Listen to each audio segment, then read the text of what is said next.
What if I told you that the secret to a profound and lasting peace is not found in some distant monastery or in a 10-day silent retreat, but has been quietly passed down for thousands of years, waiting for you in the simplest moments of your day? What if the tools to calm the storm within have been hiding in plain sight, woven into rituals that anyone, from any walk of life, can use to find their center in a chaotic world? I remember the market crash of '87. I was younger then, full of fire and what I thought was infallible wisdom. My businesses, my portfolio, everything I had built with my own hands felt like it was turning to sand and slipping through my fingers. The noise of the news, the sheer panic in the voices of my partners, it was a maelstrom. I remember one morning, standing in my kitchen before the sun had risen, the weight of the world on my shoulders, unable to even think about the day ahead. And from a place of memory I hadn't visited since I was a small boy in my grandfather's house, a simple phrase, a simple blessing, came to my lips. In that moment of profound chaos, that small, ancient ritual was an anchor. It didn't fix the market, of course, but it fixed me. It returned me to myself. These 10 rituals I want to share with you are not just religious customs. Think of them as technologies for the soul, practical, timeless tools designed by sages to bring us back into harmony with ourselves, with each other, and with the divine flow of life. Our first ritual begins the very moment consciousness returns to you each morning. It is called Moda Eni.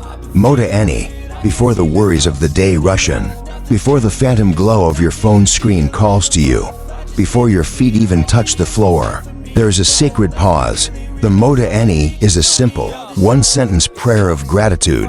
Moda Enil Faneka, Melek Chivi Kayam, Shihechazarta by Nishmati Bakemla, Rabba Emunateka. It means, I offer thanks to you, living and eternal King, for you have mercifully restored my soul within me. Great is your faithfulness, but you don't need the Hebrew. The essence is the intention. I once mentored a young man, let's call him David, a brilliant mind, the founder of a tech startup that was growing at a dizzying pace. But he was burning out. He confessed to me that his first thought upon waking was a jolt of anxiety, a mental checklist of all the problems he had to solve, the emails he had to answer, the fires he had to put out. His days began in a state of deficit. I suggested he try this simple practice, not as a prayer to a being he wasn't sure he believed in, but as a discipline. For 1 week, his first conscious act was to simply say, "Thank you for restoring my soul to me. Thank you for another day." After a week, he told me it was transformative. By starting his day acknowledging the gift of life itself, he shifted his entire psychological footing. He began his day from a place of abundance, not scarcity. The problems were still there, but his relationship to them had changed. He was no longer a victim of his circumstances. He was a grateful steward of his own life force. The practical application is this simple. When you wake, before moving, place a hand on your heart. Take one breath and offer thanks for that breath. Thank your body for its resilience, your mind for its potential, your soul for returning to you for another cycle of living. This practice is rooted in a core Jewish ethical principle, hakarat hatov, which means recognizing the good. It's not just about saying thank you, it's about actively training the mind and soul to see the goodness that is already present. It is the foundation upon which all true wealth, spiritual and material, is built. So, let me ask you, what is the very first thought that occupies your mind upon waking? Is it a thought of what you lack, or a thought of what you have been given?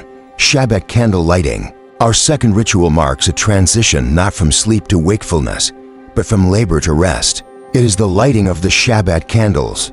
For millennia, the simple act of kindling to small flames on a Friday evening has signaled a sacred cessation from the world of doing and an entrance into the world of being. I can still smell the scent of my mother's kitchen on a Friday afternoon, the aroma of challah baking, the simmering soup. But the most powerful sensory memory is the moment she would light the candles. She would cover her eyes, draw the light toward her 3 times as if gathering all the peace and holiness of the universe into our home and recite the blessing. In that moment, the energy of our entire household shifted. The frantic energy of the week dissolved, replaced by a palpable tranquility. The arguments, the business calls, the homework, it all fell away. A sanctuary in time was created. You don't need to observe a full Shabbat to harness the power of this ritual.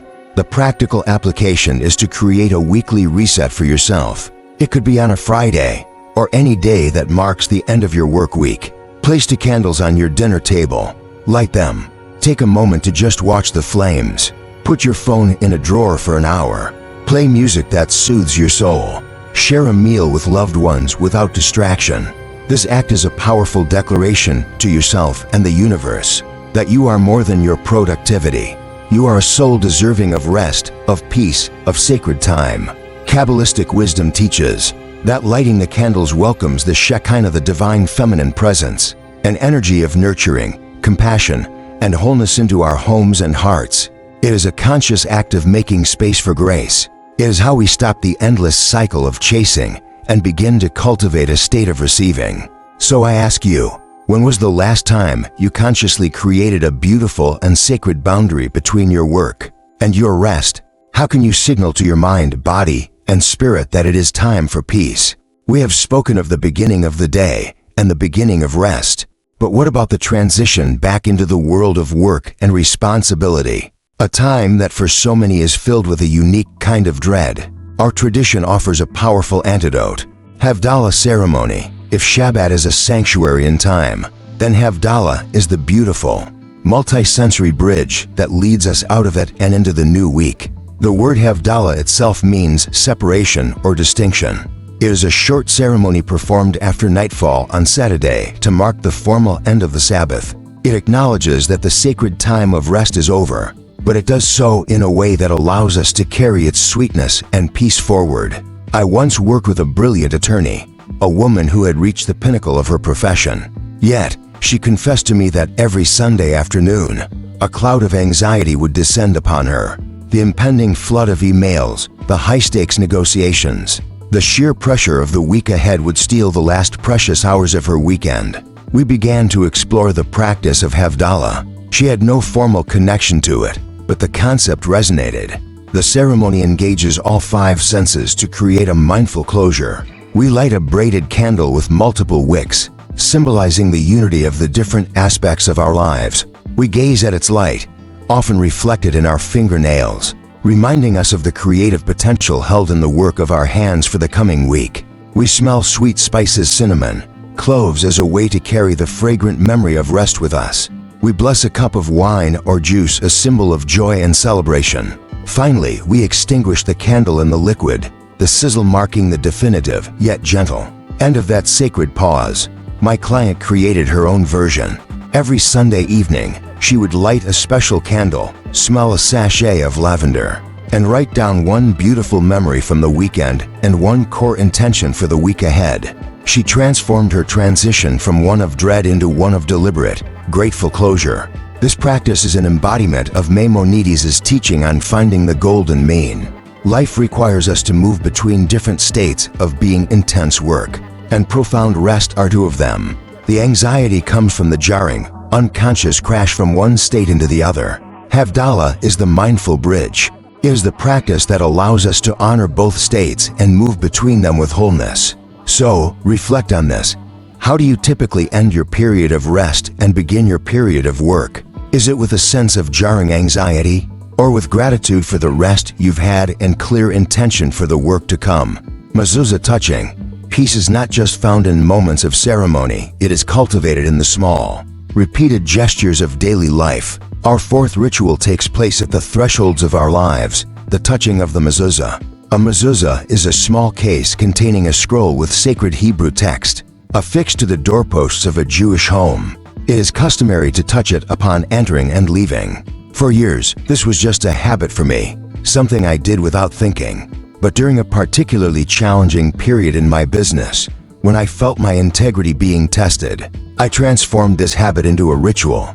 Every morning, as I left my home, I would touch the mezuzah and set an intention. May I act with honesty today. And every evening, as I entered my office, I would touch the mezuzah on that door frame and ask myself, am I bringing my whole, ethical self into this space of commerce? That simple, 2-second pause became a powerful grounding force. It was a recurring check-in, a silent promise to align my outer actions with my inner values. The practical application here is not about the object itself, but the principle of the mindful threshold. You can sanctify any doorway. Place a small, smooth stone on the sill of your front door. Hang a small piece of art by your office entrance. Designate the doorknob itself. Let that object be your trigger. Each time you cross the threshold, touch it. Use that touch as a reminder to take one conscious breath. To ask, who do I want to be in this space I am about to enter? You are transforming the mundane act of walking through a door into a moment of sacred presence. The scroll inside the mezuzah contains the words of the Shema Yisrael, the central declaration of Jewish faith, which begins, "Hear, O Israel, the Lord our God, the Lord is one." Touching the mezuzah is therefore a physical reenactment of this core belief in unity. In a modern world that fragments our attention and pulls our identity in 1,000 different directions, this ritual is a constant, tactile reminder to reintegrate, to recenter, and to remember the singular, sacred purpose that can and should underlie all of our separate actions. I invite you to consider, what are the thresholds you cross every day, physically and metaphorically? Are you crossing them with awareness, or are you simply on autopilot? Tefillin meditation. Our fifth ritual is one of the most visually distinct and internally profound. It is the ancient practice of wrapping tefillin, also known as phylacteries. These are two small leather boxes containing scrolls of parchment, which are bound by leather straps to the head and the arm. While it may look esoteric, its purpose is a deeply practical form of mind-body alignment. I remember as a young man watching the elders in my community wrap their tefillin. In the quiet of the morning, there was an intense, unshakable focus in their movements. The world outside could be rushing past, but for those 10 minutes, they were creating a universe of pure intention. My own journey with the practice evolved from a rote habit in my youth to what it is today, my most essential daily meditation. It is a physical commitment to align my thoughts, my feelings, and my actions with my highest self before the day's chaos can pull them apart. The underlying principle is the power of ritualized, physical binding to focus the mind. You can create your own version of this. Take a simple length of ribbon or even a leather cord. Find a quiet space. As you slowly and deliberately wrap it around your non-dominant arm, dedicate each loop to a value or intention. The first wrap, I bind myself to compassion. The second, I bind myself to focus. The third, I bind myself to integrity. The physical sensation, the slight pressure, the methodical movement acts as a powerful psychological anchor, literally binding your wandering mind to your chosen purpose. The Jewish sages explain the symbolism beautifully. One box, the shel rosh, is placed on the head, representing our intellect, our thoughts, our divine consciousness. The other, the shel yad, is placed on the arm, adjacent to the heart, representing our emotions and our power to act in the world. The leather straps connect the two. Tefillin, then, is a spiritual technology designed to create a direct channel between our highest thoughts and our deepest feelings, and to ensure that both are channeled into purposeful action. It is a daily practice of yoking the head and the heart for a sacred purpose. So I ask you, in a world of infinite distraction, how do you actively align your thoughts? We have explored rituals that ground us in the morning, create sacred boundaries for rest, and guide our transitions. Now, we turn inward to rituals of deep spiritual and emotional purification, designed to cleanse the soul and elevate the ordinary. Mikveh purification. There are moments in life after a great loss, a painful failure, or the end of a significant chapter where we feel spiritually heavy, as though we are carrying the dust of the past with us. Ancient Jewish wisdom offers a powerful ritual for this kind of profound reset. Immersion in a mikveh, a gathering of living waters. This is not about physical hygiene, it is about spiritual and emotional rebirth. I once guided a mentee, a good man who had suffered a devastating business bankruptcy. It wasn't just the financial loss that haunted him, it was the shame, the sense of failure that clung to him like a wet coat. He felt stuck, unable to envision a new future. While a traditional mikveh was not accessible to him, the principle was. I suggested he go to the ocean, an immense, natural mikveh. I told him, before you walk into the water, stand at the edge and consciously name everything you need to release. The shame, the regret, the identity of a failed man. Then, walk in and fully immerse yourself. When you come up, take your first breath as a new man, free from that weight. He did it. He later told me that the cold shock of the water and the deliberate intention of the act created a powerful psychological schism. He stepped out of the water feeling not just cleansed, but truly reborn. The practical application is this: use the universal power of water. You can create this ritual in a lake, an ocean, or even in your own bathtub. The key is the intention. Before you submerge, articulate what you are letting go of. As the water envelops you, visualize it dissolving that old energy. As you emerge, you are declaring to yourself and to the universe that you are ready to begin anew. It is a profound act of self-compassion and renewal. Kabbalistically, water is symbolic of a return to the womb, to the state of pure potential that existed before creation. Immersion in a mikveh is a powerful tool for teshuvah, a word often translated as repentance, but which more deeply means return. It is a return to your own essential, pure self, before the mistakes and heartbreaks of life left their mark. Ask yourself this: what old energy, past failure, or lingering regret are you still carrying? What would it feel like to consciously and symbolically wash it away and give yourself permission to begin again? Break it. Peace is often found not in adding more to our lives, but in more deeply appreciating what is already there. The Jewish tradition has a beautiful technology for this called break it, or blessings. There's a specific, short blessing for nearly every experience: for eating a piece of fruit, for smelling a fragrant spice, for seeing a rainbow, for hearing good news. It is a system designed to interrupt our mindless consumption of life and inject moments of presence and wonder. There was a time in my life, after achieving a certain level of material success, when I found myself in a state of spiritual flatness. The days felt repetitive. The joy had leached out of simple things. It was all fine, and fine is a dangerous place to live. So I took upon myself a simple discipline for 1 month. I would say the proper bracha. Before anything I ate or drank, before my morning coffee, I would pause and say the blessing, forcing me to actually smell the aroma, to feel the warmth of the mug. Before eating an apple, the blessing would make me look at its perfect redness, to consider the tree, the sun, the rain, the farmer that brought it to me. The world, which had become gray and routine, slowly began to regain its color and texture. The practice re-enchanted my reality. Here is the practical application. You don't need to know the ancient Hebrew. Just create the sacred pause. Before you take your first sip of coffee, pause for 1 second and think, what a gift this is. Before you eat, take 1 breath and offer a moment of gratitude for the nourishment. Before you press play on a beautiful piece of music, a moment of thanks for the artist who created it.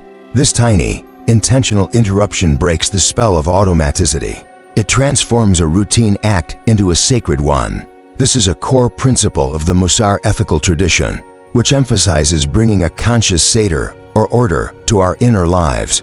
The framework of blessings is a tool for that order. It trains us to slow down and notice the divine spark hidden within every mundane detail of our existence. It helps us cultivate a constant, quiet state of awe. Consider this. How many simple pleasures do you experience each day without truly noticing them? What is one small act you could transform into a sacred moment through a simple, intentional pause of gratitude? Hitboded meditation. Sometimes, peace isn't found in quiet contemplation, but in giving voice to the chaos within us. For this, we have a unique and powerful form of Jewish meditation known as hitboded, which means self-seclusion. It is the practice of speaking intimately and honestly with the divine in your own words. I recall a time I was at a crossroads, facing a business decision with no clear logical path forward. My mind was a tangled knot of pros and cons, fears and ambitions.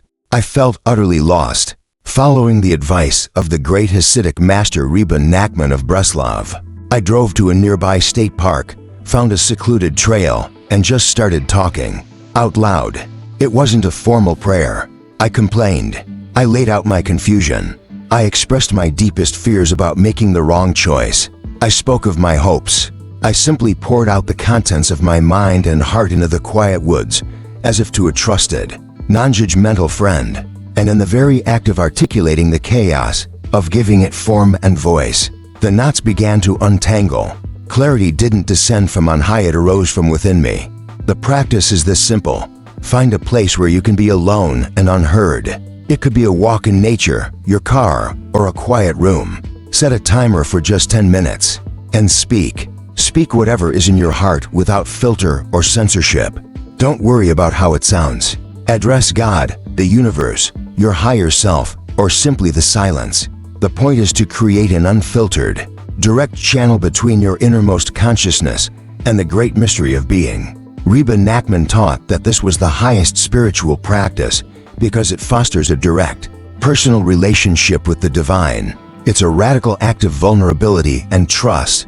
It is founded on the belief that in the very act of speaking our truth, we find the path to peace and clarity. It is a conversation with the universe where we, ourselves, discover the answers we seek. So, I ask you, when you feel overwhelmed by inner turmoil, what is your practice for release? Do you have a safe space to pour out your heart without judgment and find your own hidden wisdom?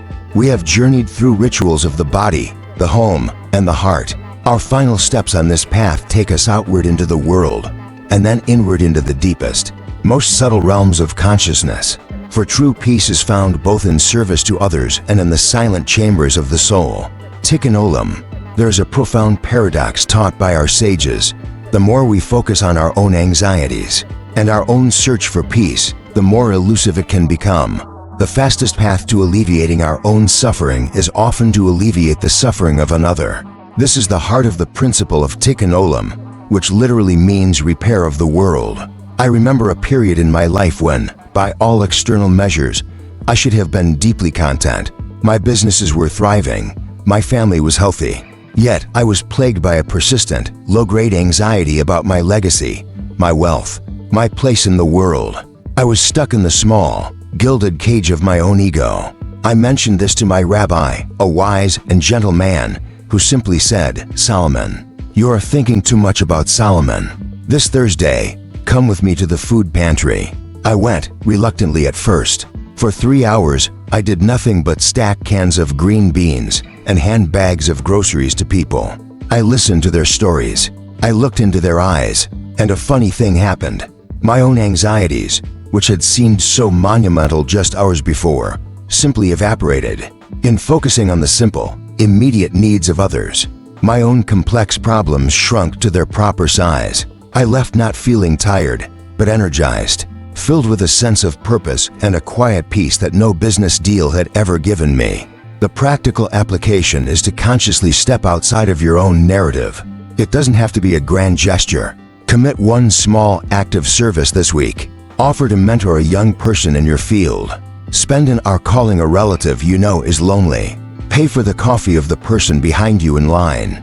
The act itself is less important than the intention. To pour your energy outward, not inward. The Kabbalistic mystics teach a beautiful story of creation, that in the beginning, the divine light was so powerful it shattered the vessels meant to contain it, scattering holy sparks throughout all of creation. They taught that the purpose of human life, our sacred duty, is to perform acts of goodness and kindness, which find and raise these fallen sparks, slowly and patiently repairing the world. Tikkun Olam reframes our entire existence. Peace is not something we find, it is something we actively create. Every time we participate in the healing of the world. So I invite you to reflect, when you feel consumed by your own worries. What is your instinct? Where in your life could a small act of turning outward bring a greater sense of inner peace? Kabbalistic name meditation. Our final ritual is perhaps the most advanced, a practice that takes us beyond thought into the realm of pure consciousness.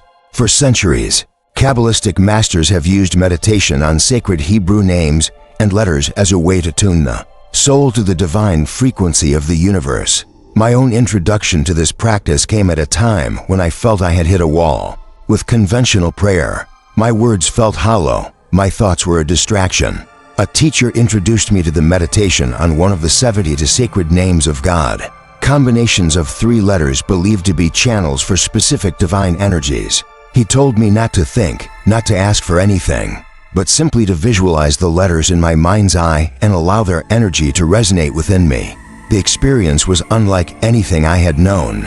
It was a profound sense of inner stillness, a vibrating tranquility that was not the absence of noise, but the presence of a deep, harmonious chord.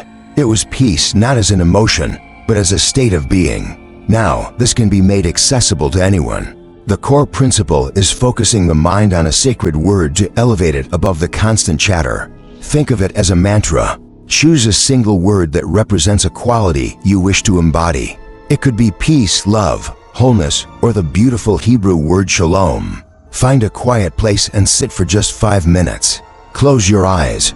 Gently, without force, repeat this word in your mind. You can visualize its letters, or simply feel the concept it represents washing over you. This practice gives the restless, anxious mind a single, holy anchor to hold onto. The mystics teach that the Hebrew letters are far more than mere symbols. They are the elemental building blocks of reality, conduits of creative force. To meditate upon them is to go beneath the surface of the world and connect with the very architecture of existence. It is a way to achieve Devachat, a state of cleaving or being intimately connected to the divine source of all things. It is the ultimate alignment of our individual consciousness with the universal consciousness.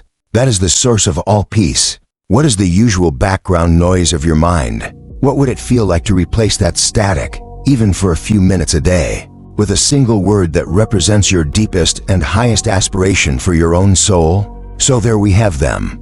10 pathways, 10 invitations. From the simple act of gratitude upon waking to the deep stillness of meditation. Peace, you see, isn't a destination you finally arrive at one day.